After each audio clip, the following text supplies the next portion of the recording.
Bonjour, eh bien écoutez, merci de nous accueillir autour de cette nouvelle table ronde, enfin cette première table ronde de l'après-midi, qui va s'intituler Les enjeux des projets sur les territoires et l'importance des partenariats. Et donc autour de moi, 6 personnes que je vais présenter très rapidement. Donc Morgane Pess et Antonin Becker, qui est responsable de la ludothèque, tous les deux responsables de la ludothèque Le Palabre à Aubenas, en milieu rural. Bernadette Collat, présidente du centre socioculturel Tempo, à Blain dans le 44.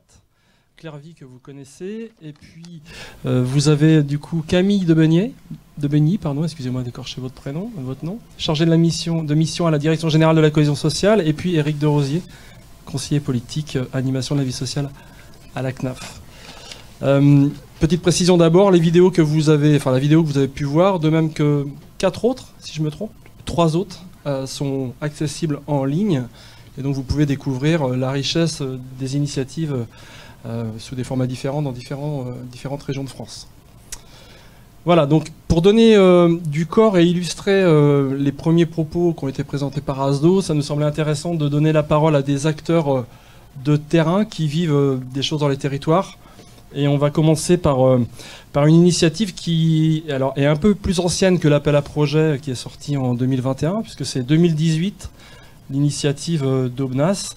Je vais vous laisser la parole et puis vous allez nous parler un petit peu des impacts de vos actions itinérantes sur le territoire et sur les habitants. Je vais vous laisser tout de suite la parole, vous redire qu'on va être ensemble à peu près 30 minutes. Il va y avoir des interventions des uns et des autres. On va terminer par nos partenaires institutionnels et puis il y aura un jeu d'aller-retour de questions et à nos amis auditeurs sur YouTube, vous n'hésitez pas à poser vos questions et à réagir. On vous laisse la parole pour commencer, Antonin et Morgane. Oui, merci. Alors, en effet, on travaille dans un centre socioculturel qui est basé à Aubenas, donc qui est une commune centrale d'une communauté de communes semi-rurale, donc 28 communes avec des villages qui sont quand même relativement éloignés géographiquement les uns des autres. Et notre centre socioculturel, du coup, comporte une douzaine de services, dont 6 proposent des activités en effet itinérantes. Voilà, et toutes les itinérances sont finalement parties d'une demande institutionnelle, donc en effet entre 2016 et 2018 selon les services. D'un point de vue partenarial, ce qu'on peut vous dire de l'itinérance, c'est que déjà forcément un territoire élargi entraîne une multiplicité des partenaires. Donc on apprend à travailler avec des partenaires avec lesquels on ne travaillait pas forcément avant. Donc peut-être des bistrots de pays, peut-être des cafés associatifs, des associations sportives. Finalement autant de partenaires ressources autour desquels les habitants se fédèrent. Voilà, et donc du coup c'est très intéressant finalement d'apprendre à travailler avec ces nouveaux partenaires. Puisque du coup travailler avec eux nous permet d'être dans une fonction de veille permanente finalement et d'affiner un petit peu notre connaissance du territoire et donc finalement de proposer auprès des habitants et surtout avec les partenaires peut-être des réponses aux besoins qu'on identifie un petit peu plus fines que ce qu'on pouvait faire auparavant. Voilà. Et ça nous permet également de resserrer les liens existants avec des partenaires qu'on avait déjà, en vivant des expériences un petit peu différentes. Je me rappelle notamment d'une résidence ludothèque qu'on avait à Saint-Étienne-de-Boulogne. Donc il y a un village qui est relativement excentré de notre bourg central et relativement rural aussi. Et donc, on venait avec la ludothèque à peu près, non, pas à peu près, on venait 2 fois par mois. Et toutes les associations locales, donc de façon très localisée, se sont associées à nous pour commencer à réfléchir finalement de quelle manière clôturer cette résidence. Et leur souhait a vraiment été finalement de proposer une fête des associations locales dans l'idée aussi de valoriser un petit peu leur champ d'activité et surtout en sortir de crise sanitaire où on le sait c'était une période pas évidente non plus pour nombre d'associations. Ça a été une grosse plus-value sur leur territoire. Et donc nous, notre rôle là-dedans, ça a été finalement d'accompagner d'un point de vue technique, matériel on va s'arrêter là, mais d'accompagner en fait voilà finalement cette prise d'initiative. Il y a quelque chose qui me semble assez intéressant aussi à soulever dans l'itinérance avec les habitants, mais aussi avec les partenaires, c'est que c'est la régularité et finalement le temps passé sur place qui va nous permettre un petit peu de casser cet inconnu justement et d'apporter une certaine confiance de la part des habitants et de la part des partenaires pour arriver à à des initiatives qu'on ne connaissait pas sur ces territoires avant. Et donc, c'est aussi un de nos plus gros freins, finalement, cette régularité. Territoire élargi, commune éloignée géographiquement, et donc de quelle manière pouvoir proposer cette régularité partout, ou alors comment choisir, ce qui est pas évident. Et je vais laisser Antonin donc parler un petit peu plus du point de vue au niveau des habitants. Voilà. Oui, par rapport au lien aux habitants, nous c'est vrai que du coup sur nos itinérances, donc on va proposer des formules de résidence, des résidences éphémères qui vont de quelques semaines à quelques mois, où on va pouvoir s'appuyer sur une multitude de services itinérants en interne du centre social, donc que ce soit la ludothèque, que ce soit des ateliers numériques, des espaces de débat, de discussion avec les habitants sur des interrogations qui peuvent faire remonter, ou des espaces de soutien à la parentalité. Donc on va s'appuyer un peu sur tous ces services pour pouvoir intervenir sur donc une pluralité de communes particulièrement isolées. Et donc notre objectif quand on part en itinérance, c'est vraiment d'essayer de répondre à ces problématiques de mobilité qu'on va rencontrer dans ces communes-là. Ces problématiques de non-accès à certains services du fait de l'éloignement et donc une problématique d'isolement social. Donc c'est un peu là-dessus que nous on va essayer d'intervenir à partir donc de nos différents services et forcément en tant que centre social avec cette idée de partir de la volonté des habitants et de pouvoir suivre les initiatives que vont porter certains habitants et donc permettre la création de projets qui vont être portés par eux, qu'on va pouvoir accompagner matériellement. Donc c'est un peu ce que tu disais. Donc ça peut être effectivement des soirées conviviales qui sont portées directement par les habitants, des fêtes de village, des choses comme ça. Donc ça, c'est quelque chose qu'on arrive à faire sur les territoires, à la fois grâce les services qu'on propose, cet accompagnement numérique, etc. Ça, on arrive à le faire, de même que cet accompagnement des initiatives. Mais finalement, on remarque quand même un frein qui est relativement important pour nous, du fait de notre territoire qui est particulièrement étendu. Comme ce sont des résidences éphémères, forcément, au bout d'un moment, elles se terminent et pour nous se pose la question du coup d'aller vers d'autres communes sur lesquelles on n'a pas encore pu intervenir, mais se pose la question de comment on arrive à faire perdurer en fait ce lien qu'on a créé avec des habitants, comment on arrive à faire perdurer donc des projets qu'on a créés conjointement avec ceux qui habitent dans ces communes-là.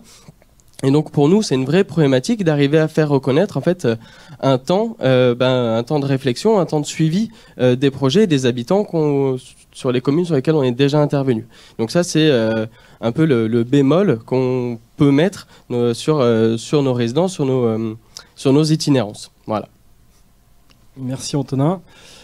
Peut-être maintenant laisser la parole à Bernadette, de ta place d'administratrice présidente du centre socioculturel.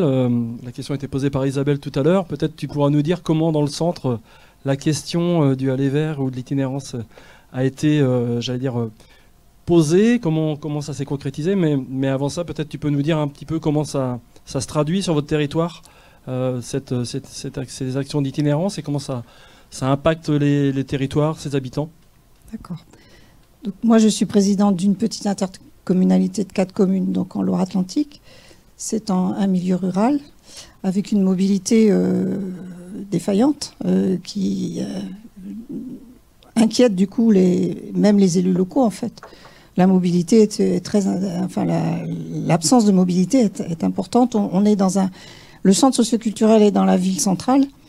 Or, il n'y a pas de transport qui peut emmener les gens dans cette ville. Le centre socioculturel avait une spécificité depuis déjà 10 ans, c'était le numérique. Donc forcément, lorsqu'il y a eu le projet du camion itinérant, on s'est dit, les gens, déjà on était à la sortie du Covid, les gens, on les avait un peu perdus, les adhérents, ils ne venaient plus trop. On s'est dit, on va aller vers eux.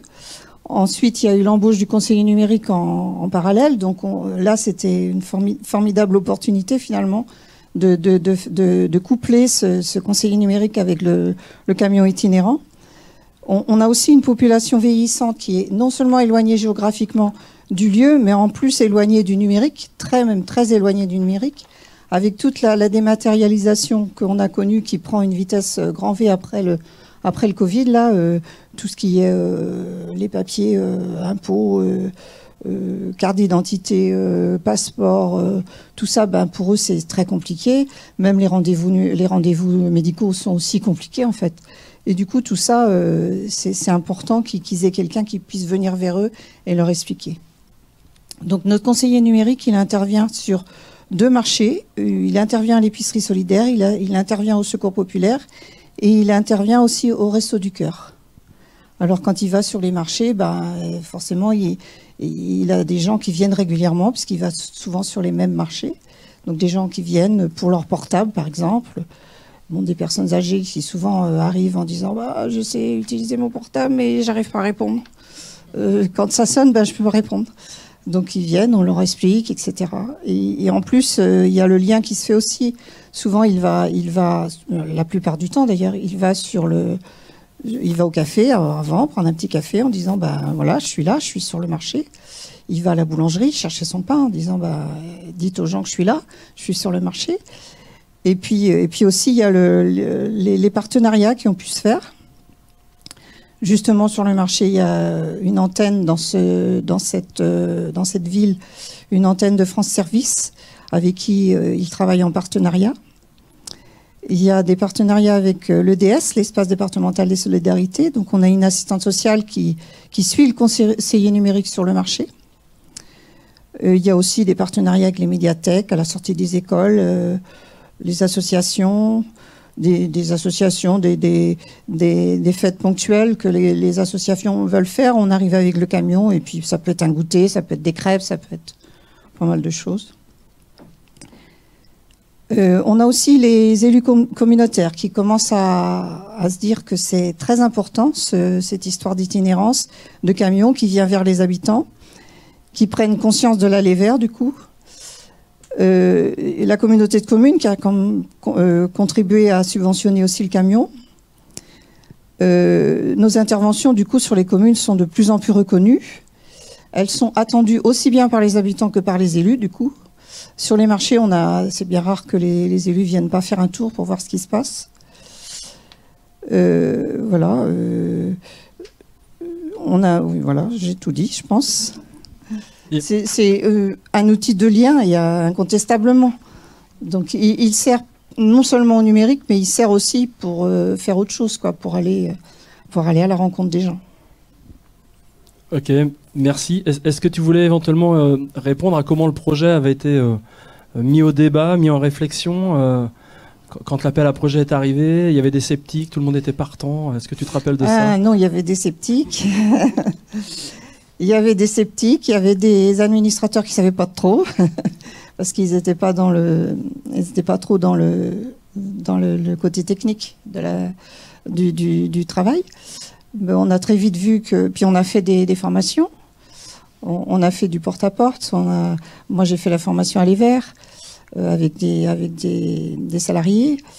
Il y avait aussi des salariés qui étaient sceptiques, parce que c'est compliqué de changer tout du jour au lendemain comme ça sa façon de travailler.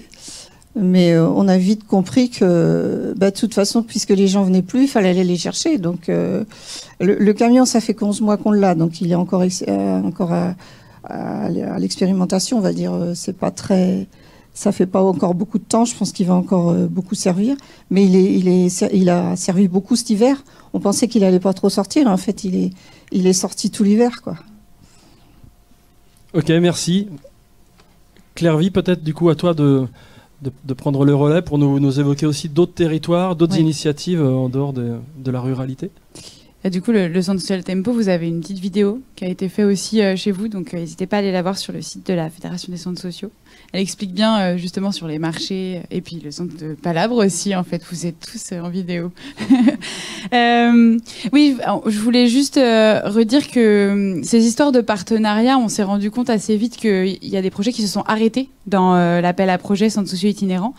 Et il y a plusieurs projets qui se sont arrêtés aussi pour des histoires de partenariat qui n'étaient pas faits et où du coup les centres sociaux ils sont allés à fond. Et après les élus locaux leur ont dit mais attendez, nous on n'est pas prêts à ça, c'est pas ce qu'on veut faire quoi. Donc cette histoire de partenariat elle est hyper importante du début jusqu'à la fin du projet.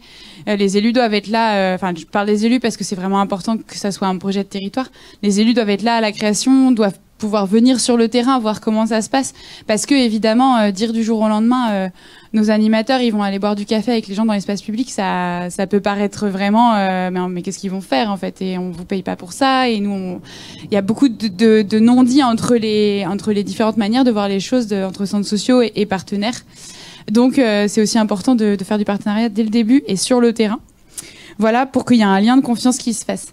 En termes de territoire, là, on a beaucoup parlé de territoires ruraux. Il y a aussi des centres sociaux itinéraux en territoire urbain qui, malgré le fait qu'il n'y a pas des grandes distances sur un quartier avec 17 000 habitants, en fait, c'est juste qu'il y a beaucoup de monde en peu d'espace. Et en fait, le centre social s'est rendu compte que, exactement comme on vient de dire, les gens ne venaient plus, sortis de crise sanitaire, des besoins d'aller en bas des tours et de faire des animations là où étaient les personnes. Et certains centres sociaux vont dire, en fait, on n'avait pas de barrière mobilité, puisque les gens pouvaient venir à pied, mais la barrière, elle était autre. Et il y a une autre barrière qui se crée. Il y a vraiment une barrière qui est dans la tête, de se dire, je vais pas aller au centre social, c'est loin, c'est pas pour moi, j'ose pas. Et une porte, elles le disent beaucoup au château, à Rezé, une porte, c'est difficile à passer. Et en fait, on se rend pas forcément compte que nous, on accueille les personnes chez nous.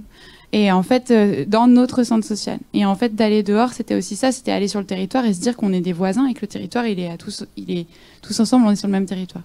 Donc voilà, sur le terme de partenariat.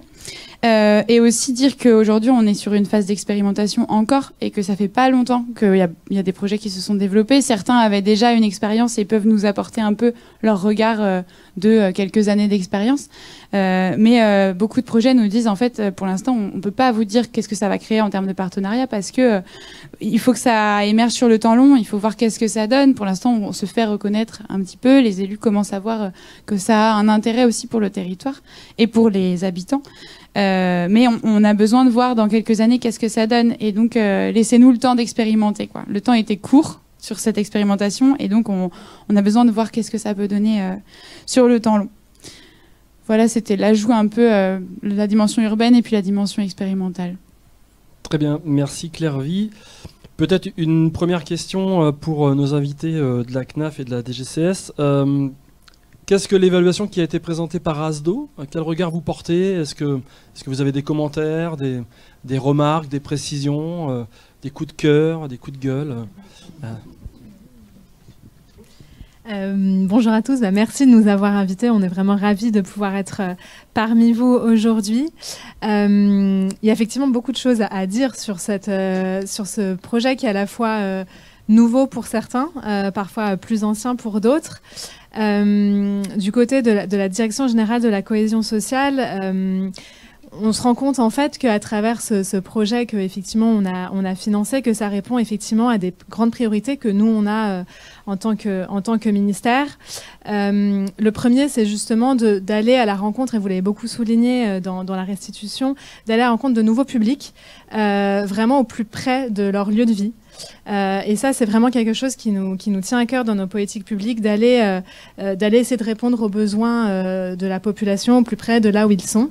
Et ce qui renforce vraiment le caractère lieu de proximité des centres sociaux, justement cette modalité d'action qui est parfois nouvelle, renforce vraiment ce caractère le caractère de lieu de proximité des centres sociaux. Donc on est ravis de voir que ça se développe. Le deuxième élément sur lequel on souhaitait rebondir, c'est sur la notion d'investir des espaces qui sont parfois délaissés, peu ou pas investis, avec parfois des populations qui sont plus éloignées des services publics, que nous, en tant qu'État, on a parfois du mal à toucher. Et donc, on voit qu'à travers ces projets, effectivement, il y a vraiment cette volonté d'aller vers ceux qu'on a du mal à voir autrement, et que ça permet du coup aussi de mieux identifier le centre social dans des espaces dans lequel il n'est pas forcément bien connu, ni par le public, ni par les partenaires. Et donc voilà, ça a une dimension qui est vraiment importante pour nous. Et puis le dernier élément sur lequel je souhaite rebondir, c'est effectivement la notion de partenariat, donc on l'a beaucoup évoqué. Nous, à travers le soutien de ce projet, on souhaitait vraiment que ça soit un projet qui ne soit pas construit seul dans son coin, mais que ça puisse être vraiment un projet de territoire construit avec des partenaires qui s'insèrent dans un écosystème plus global. Et ça, je crois qu'on l'a bien démontré aujourd'hui à travers différents exemples en vidéo et par des témoignages, que voilà, que ce projet finalement permettait de parfois remobiliser des dynamiques partenariales qui étaient pas forcément investies ou qui étaient un petit peu laissées un petit peu en friche avec la période Covid. Et du coup, voilà, c'était un aspect vraiment très important pour nous et on voit que ça a bien fonctionné. Moi, j'ai fait une première proposition. Comme c'est enregistré, je ne pourrais pas me défiler pour la suite. Vu la qualité de l'évaluation, la présentation, tout ce qui était amené trop rapidement, on aurait voulu débattre et creuser aussi des domaines. Je fais la proposition de pouvoir, à la rentrée, réaliser une rencontre avec les CAF, pouvoir communiquer autour de ce terrain, ces différents terrains, avec des binômes, responsables de centres sociaux, élus aussi OCA, bénévoles de centres sociaux ou de VS, et puis les référents CAF qui ont pu rencontrer aussi ces projets, les aider, qu'il a fallu convaincre aussi pour pouvoir témoigner auprès de l'ensemble du réseau des CAF. On a cette animation de réseau auprès de ce qu'on appelle des référents à animation de la vie sociale, et là vraiment on est preneur de cette matière pour pouvoir faire ce travail de conviction. Parce que vous l'avez évoqué un petit peu à mots couverts, c'est ici des témoignages très positifs, des choses qui étaient dans les tuyaux, que la crise a pu aussi amplifier, cet effet accélérateur qu'on avait. Donc ça marchait déjà, les besoins ont été amplifiés, la crise a amplifié beaucoup de domaines, et donc ça a marché encore plus. Et les gens étaient déjà convaincus de ça. Ça a rajouté dans la conviction, et ça a peut-être rajouté aussi du financement qui a pu être mobilisé. Le fait que cette expérimentation tombait aussi au bon moment par rapport à ça. Mais par contre, nous, en tant que tête de réseau, des réseaux de 101 CAF, on voit bien, et la Fédération des centres sociaux nous aide aussi à montrer ça, il y a quand même une sacrée disparité sur le territoire par rapport à des initiatives locales qui peuvent être prises par tel centre social, tel EVS, voire tel élu, qui veut pousser aussi des élus d'interco, par exemple, qui veulent pousser telle activité, et les difficultés qu'on va avoir à faire comprendre tout l'intérêt de ces démarches. Et comment ça se réalise, quelle temporalité, le volume financier, tous ces éléments que vous travaillez, vous, au quotidien. Donc je pense qu'un temps de valorisation autour de ça, ça sera intéressant parce que, alors nous, ça tombe bien, on est en train de négocier tous les deux nos futurs financements et nos objectifs. On est d'accord sur les enjeux. Côté animation de la vie sociale, on est en train, je crois que nos chefs s'accordent à peu près sur les moyens financiers et qu'il y a des lignes supplémentaires aussi qui vont être mieux fléchées autour de ces initiatives, autour de l'ingénierie qu'il faut apporter. Maintenant, c'est mettre ça en musique et pouvoir développer sur tout le territoire. Et notamment trouver ce qu'on va appeler des zones blanches, ce que vous évoquiez, des territoires où finalement, faute de moyens, faute d'acteurs, faute d'implication politique, on n'arrive pas à développer de l'animation de la vie sociale, concrètement, de la vie des territoires, autour de plein d'activités. Alors nous, sur l'itinérance, on a un peu d'ancienneté par rapport à ça, et ça aussi, c'est peut-être une difficulté des CAF, plus interne aux CAF, c'est qu'on le repère très très bien sur l'activité. Faire une crèche itinérante, faire des actions parentalité itinérantes, des activités avec... voilà, exactement. Sans parler de l'accès aux droits. Et ça, on le reconnaît très très bien. Donc on arrive à financer, on évalue très bien les coûts évités, le fait qu'il y a moins de files d'attente devant les permanences CAF, que les dossiers sont mieux préparés, qu'il y a moins de difficultés aussi pour les allocataires et pour les techniciens CAF derrière. Ça, on le reconnaît très bien. On le finance. On va dire que ça se développe depuis longtemps. Par contre, toute la dimension, vous avez très très bien souligné dans l'évaluation sur le développement social local, le fait qu'on va aller vers les élus, montrer qu'il y a des manques, montrer qu'il y a des potentiels, qu'il y a des collectifs d'habitants qui existent, qu'il y a des lieux et des temps différents des lieux habituels où le centre social ou le VS pouvait agir. Ça, c'est à développer. C'est pas toujours évident en interne de montrer que nous avons, côté branche famille, aussi des financements, de l'aide possible, de la reconnaissance à apporter sur ça. Ça, c'est un des enjeux qu'on porte pour la prochaine convention avec l'État, qu'on cherchera vraiment à développer. Donc ce genre d'évaluation et de témoignages nous permet de montrer ça. Et d'aller directement aussi sur ce qui coince. Alors, moi, j'étais intéressé aussi par ce que vous avez évoqué un petit peu sur l'usure possible des professionnels aussi. Ça, on le voit du côté des activités. C'est difficile de monter une crèche itinérante et de se dire que ça va durer. Qu'il va falloir vraiment tenir ce rythme-là, démonter les activités, avoir ce calendrier difficile, être sur la route, été-hiver, et de porter ça. Donc ça, c'est aussi ce qu'on peut identifier, ce qu'on peut travailler un peu mieux pour dire, peut-être aussi, si vous l'évoquiez, ça c'est ce que je relevais aussi, l'itinérance, ça peut être un passage. Hein, ça peut être aussi ne pas se mettre non plus dans la durée autour de ça, et de dire qu'il faut rapidement aussi dans le projet montrer ce qui peut être pérennisé sur un territoire. Ce qui peut, alors j'ai bien aimé aussi, vous parliez de la communauté de communes, qui a découvert en gros aussi parce que ses compétences sont élargies, où elle peut prendre des compétences autour de ça, et qu'il y a aussi des financements et des actions à développer à partir de cette prise de conscience des élus locaux, sur le fait qu'il y a des manques sur tel ou tel territoire, et qu'il faut faire des choses pérennes, des choses qui tiennent, pour fidéliser aussi la population, pour développer du service, et puis faire du développement social local de base. En gros, moi, ce que je retrouve aussi là-dedans, vous l'avez dit, c'est un retour sur les fondamentaux de l'animation globale, un retour sur les fondamentaux des centres sociaux, des espaces de vie sociale. Et ça, c'est extrêmement intéressant. Et là, vraiment, on a une matière première très, très riche pour un retour à différents échelons des décideurs CAF et de l'ingénierie CAF aussi qu'on peut développer sur les territoires. En gros, ce que je retiens. Mais donc, preneur vraiment d'une séance avec des témoignages, là, on a vraiment quelque chose de très, très intéressant. Merci pour votre témoignage. Oui, en vous écoutant, je me disais, alors moi qui est directeur d'un équipement, c'est que c'est une force de conviction, effectivement, des acteurs, d'expérimenter ça, ça redonne du souffle aussi. Hein. C'est-à-dire qu'on repasse en mode projet et moins peut-être en mode programmatique.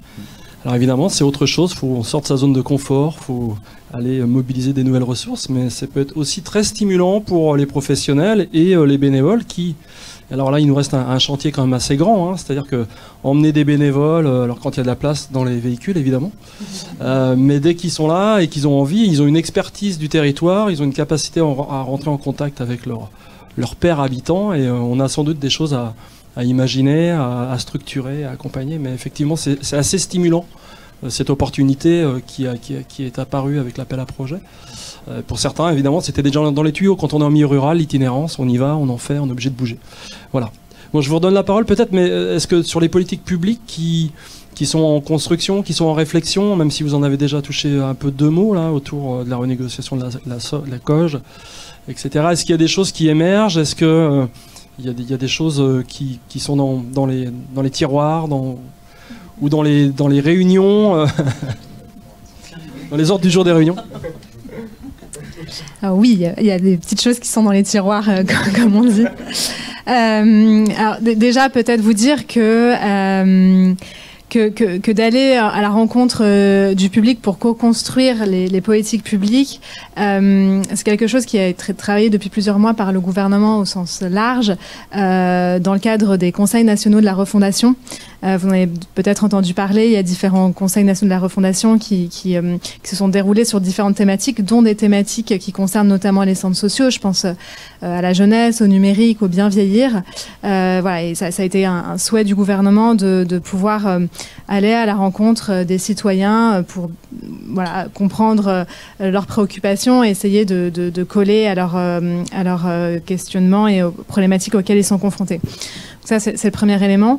Le second élément, c'est sur la politique peut-être plus d'insertion et d'accès aux droits. Comme vous le savez, on est en cours de réflexion et de travail sur un futur pacte des solidarités qui prendra la suite de la stratégie nationale de prévention et de lutte contre la pauvreté. Voilà, la publication ne devrait plus tarder maintenant. Mais en tout cas, la question de l'accès aux droits a vraiment été centrale dans nos réflexions et dans les travaux que l'on a menés. Il y aura un pilier numéro 2 qui sera vraiment vraiment focalisé sur cette thématique-là. Et l'idée, c'est de pouvoir mieux identifier, mieux repérer le public pour éviter le non-recours. Et dans ce cadre-là, effectivement, les démarches d'itinérance et d'aller vers sont un levier et un outil extrêmement puissant pour lutter contre le non-recours. On pourrait aussi citer l'expérimentation Territoire Zéro Non-Recours qui aussi valorise toutes ces démarches-là. Donc ça, c'est avec des articulations avec les conseils départementaux. Exactement, avec des articulations avec les collectivités territoriales dans ce cadre-là, effectivement. Et dans un autre registre, donc sur la thématique du soutien à la parentalité, donc les politiques familiales. Alors là, effectivement, nous, on est plus dans un soutien financier à des projets aussi qui se développent sur l'itinérance. Mais au niveau local, ces questions-là, elles peuvent être débattues dans le cadre des comités départementaux de services aux familles, qui sont des instances pour réaliser un état des lieux et mieux coordonner les services aux familles sur le territoire du département. Et l'idée, c'est de pouvoir effectivement bien couvrir les zones blanches, identifier et couvrir les zones blanches qui existent. Et donc, ça peut éventuellement passer effectivement par des dispositifs itinérants pour justement mieux couvrir ces territoires. Merci. Monsieur de Rosier. Alors ça tombe bien parce qu'on rédige ensemble les fiches et donc on attend vraiment les résultats sur ces annonces autour de cette évolution du plan pauvreté, donc ce pacte des solidarités, où dans ce qui nous concerne à notre convention d'objectifs et de gestion précédente, on avait eu du développement, on avait des cibles sur les quartiers politiques de la ville. Et on a pu être aidé dans ce développement aussi par la Fédération des centres sociaux, d'autres fédérations d'éducation populaire. Là, on va avoir des objectifs plus larges en termes de territoire. Et on voit bien, on a cette expérience où on s'était donné des zones à couvrir par une politique publique. On affirme que l'animation de la vie sociale, c'est une politique publique. Et donc, se donner des objectifs de couverture territoriale. Donc d'identifier au plus près des habitants ces zones où on veut absolument mettre du financement public, mettre du partenariat, des acteurs, former les gens, développer.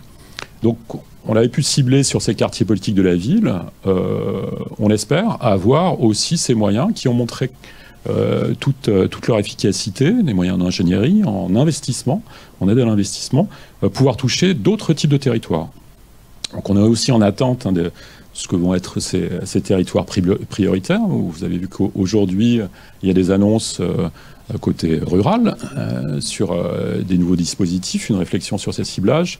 On est tributaire de ça aussi, de ce rythme-là, de savoir comment on identifie. Nous, ce qu'on souhaite, justement, tu l'évoquais, c'est qu'on colle au plus près des acteurs locaux, qui font du diagnostic, qui connaissent très bien, qui dialoguent avec vous, fédérations, qui sont interpellées aussi par des bénévoles, des administrateurs, des élus, des structures type centres sociaux EVS pour dire on doit développer sur tel et tel territoire. Et on manque de moyens. Donc ce ciblage territorial, ce ciblage aussi qu'on aura sur tel type de politique, telle action, là on espère avoir des moyens. Alors voilà, pour parler de chiffres, c'est finalement assez peu par rapport à tout ce qui est engagé dans nos différents budgets.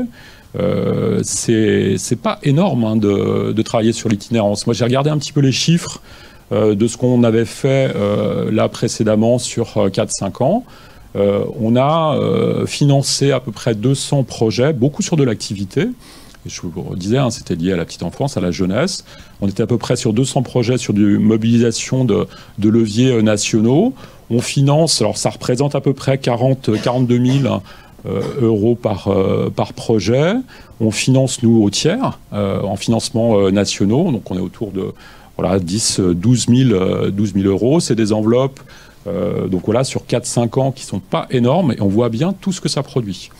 Donc pouvoir démultiplier ça, avoir pour les équipes techniques localement aussi des textes et des leviers plus clairs aussi pour mobiliser ça, c'est aussi tous nos enjeux. Le fait qu'on fasse aussi en partenariat. Donc les CAF, voilà, financent à peu près au tiers ces actions, ces projets.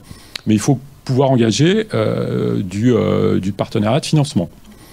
Donc ça aussi, ça se travaille. C'est aussi toute négociation qu'on doit pouvoir faciliter.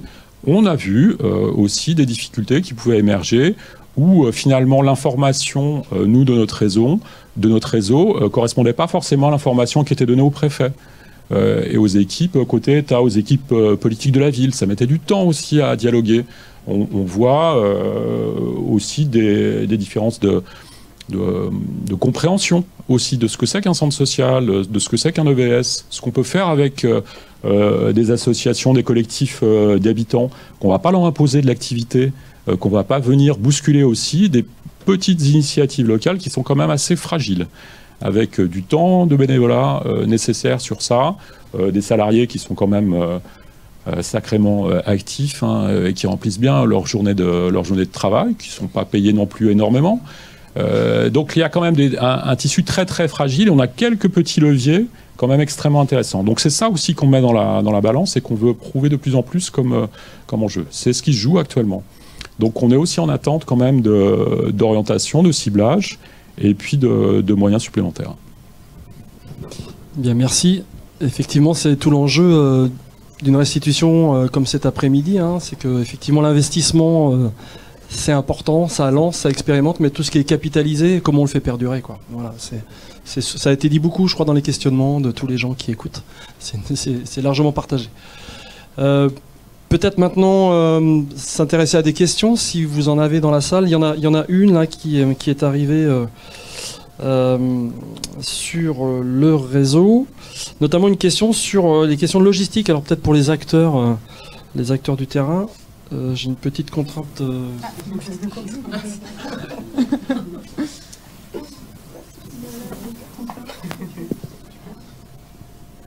Ok. Oui, sur une question très technique sur l'aménagement des véhicules, sur des questions de comment vous vous y prenez pour la logistique. Est-ce que vous pouvez être concret? Et est-ce qu'il y a des freins aussi? Est-ce qu'il y a des obstacles à cette itinérance? Oui, bien. Oui, j'ai pas de micro.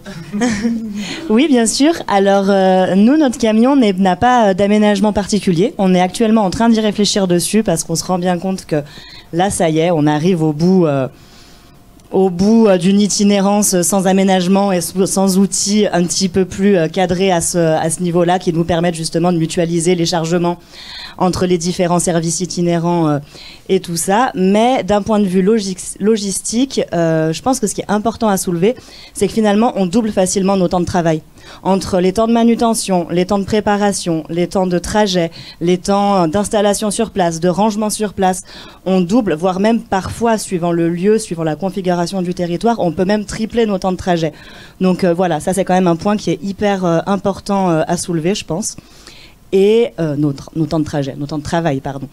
Et voilà que oui, quand même, d'un point de vue logistique, c'est quelque chose qu'il faut assurer, quoi. En effet, on porte quand même des charges relativement lourdes et c'est une gymnastique aussi cérébrale permanente, puisque du coup, les endroits sont pas forcément toujours les mêmes. On arrive dans des lieux complètement vierges qu'on n'a jamais vus ou pas. Enfin voilà, ça dépend un petit peu aussi du coup de la modélisation de l'itinérance. Mais il y a quand même ce challenge qui est très présent, je trouve. Je sais pas si tu veux rajouter quelque chose. Merci. Est-ce que dans la salle, peut-être une ou deux questions? Ça a été complet? Si. Il y a des questions, mais alors très concrètes. Alors pour la CAF, mais est-ce qu'une prestation de service itinérance a été imaginée? Ouais, quand je peux pas être plus concret. Hein. Marie B. Donc actuellement, on a ce qu'on appelle un fonds public et territoire. On a un des axes, fonds public et territoire, côté national, qui est destiné à l'itinérance. J'ai regardé les chiffres, ça n'a pas été non plus une ligne trop prise. Je reviens sur ces mobilisés, ouais, voilà. Parce que donc les CAF sollicitent ça au national pour compléter leurs financements locaux. Je ne pense pas qu'on aille vers le mécanisme de prestation de services par rapport à l'itinérance. Ce serait plutôt de la mobilisation de fonds dédiés justement pour aider à l'équipement, pour pouvoir mener à la fois ces deux choses de front, donc aider à l'investissement pour pouvoir démarrer ces activités, voire développer ces activités, et puis après aider sur du fonctionnement, faire perdurer ça, puisque là on est sur de l'expérimentation, on était au travers de France Relance et autres programmes sur des choses qui étaient financées sur 2-3 ans.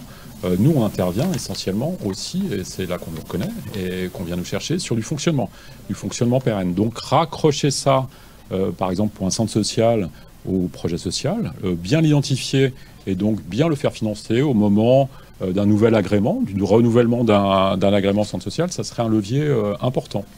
Donc on comptait sur nous pour trouver des mécanismes financiers plus simples, aussi pour pouvoir travailler sur cette pérennité et ce fonctionnement. Et puis, ça c'est une chose qu'on n'a pas forcément du côté vraiment de financement direct sur centres sociaux et EVS, cette aide à l'investissement qui est nécessaire. J'en profite pour souligner, parce que je suis en dialogue avec l'association Luoga, et j'ai vu qu'il y a une guitoune. C'est le triporteur que cette association développe. Notamment, j'ai vu que c'était souligné au quartier de la Capelle à Marseille.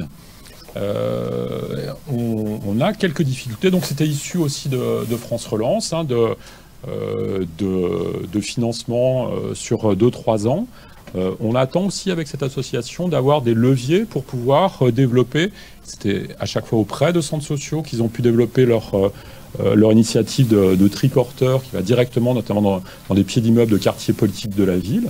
Alors c'est intéressant parce que cette association est elle-même un espace de vie sociale dans l'agglo de Béziers et a pu développer tout un concept et faire porter ce concept pour essaimer auprès de porteurs de projets de centres sociaux. On a quelques difficultés à trouver des moyens de financement et nos mécanismes de financement pour pérenniser cette activité. Alors des CAF le font sur fonds locaux.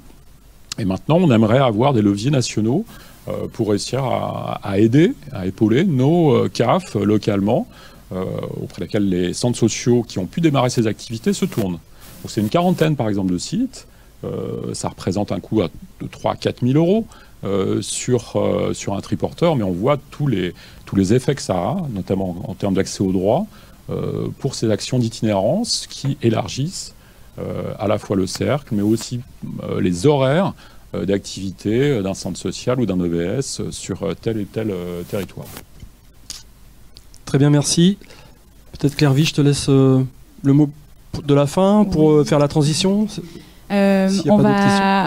On va faire une transition avec encore une petite vidéo. On accueille d'autres intervenants autour de ces chaises. Ensuite, on pourra refaire des questions, rediscuter. On va parler plutôt de la structure, les équipes, l'organisation différente dans une structure, les bénévoles, les salariés, etc. Donc, tout de suite, une petite vidéo. Et ensuite, on revient pour une table ronde numéro 2.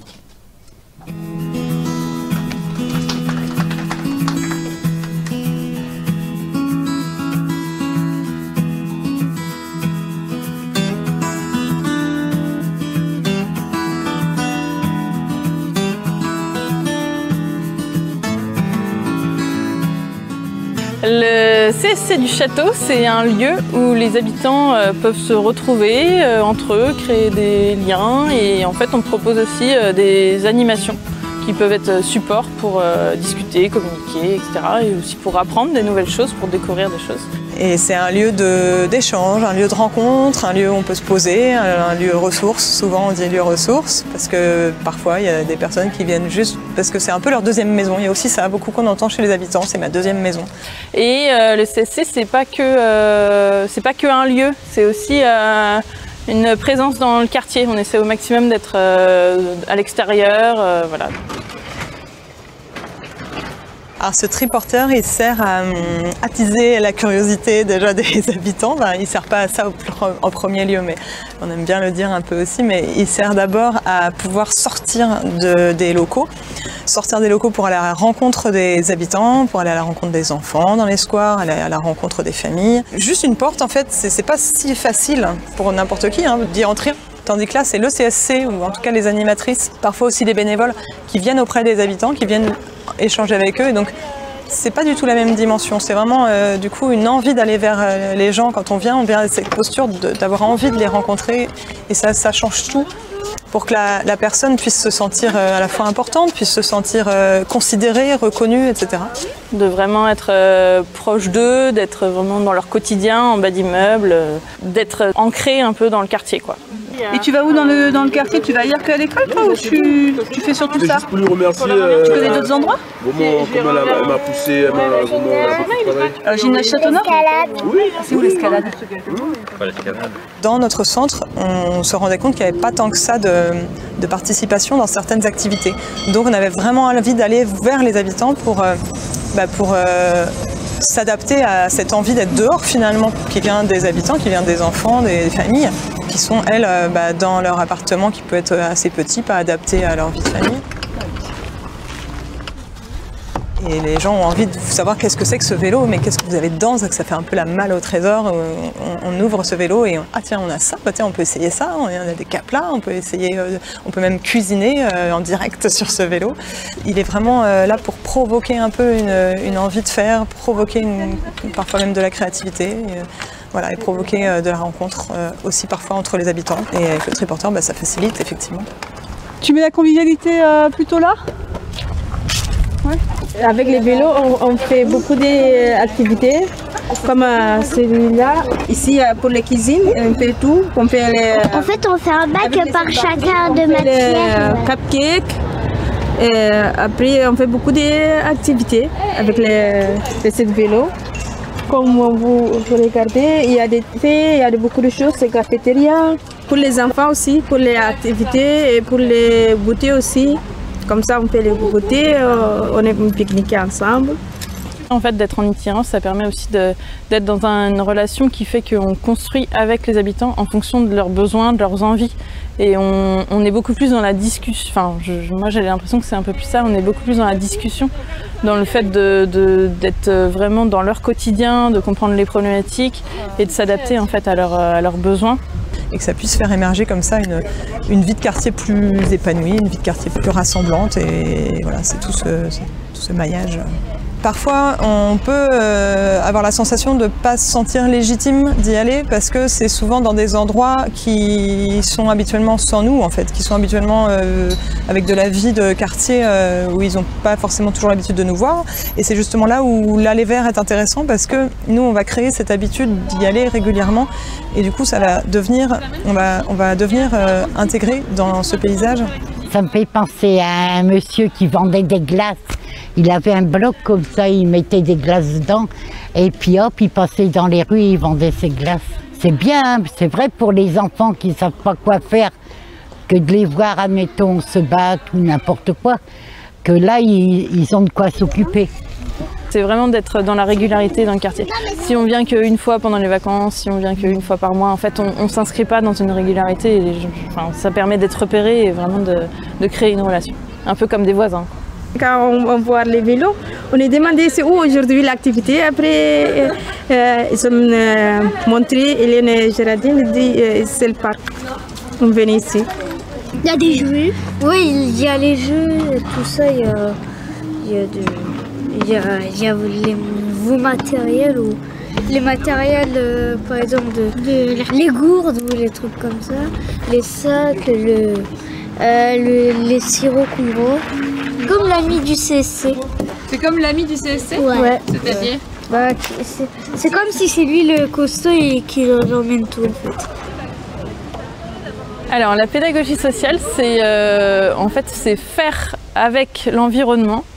L'environnement, c'est pas que le terrain, c'est aussi les personnes, enfin, c'est faire avec les différents éléments de contexte et en fait s'intégrer dans cet environnement. Pour moi, ça bouscule beaucoup les pratiques parce qu'il faut beaucoup d'adaptation et on ne sait jamais ce qui va se passer. Donc ça demande vraiment du lâcher prise et je dirais que c'est ça la clé un peu, c'est de vraiment, en fait, on ne sait pas et il faut accepter de la surprise. Moi je dirais que ça permet vraiment de comprendre ce qui se joue dans le quartier. En fait, en restant dans les locaux, je trouve qu'il y a un énorme biais. Et en fait, d'être vraiment dans le quartier, de voir les choses, en fait, on n'est pas spectateur, en fait, on est acteur. Et en fait, on participe à la vie du quartier.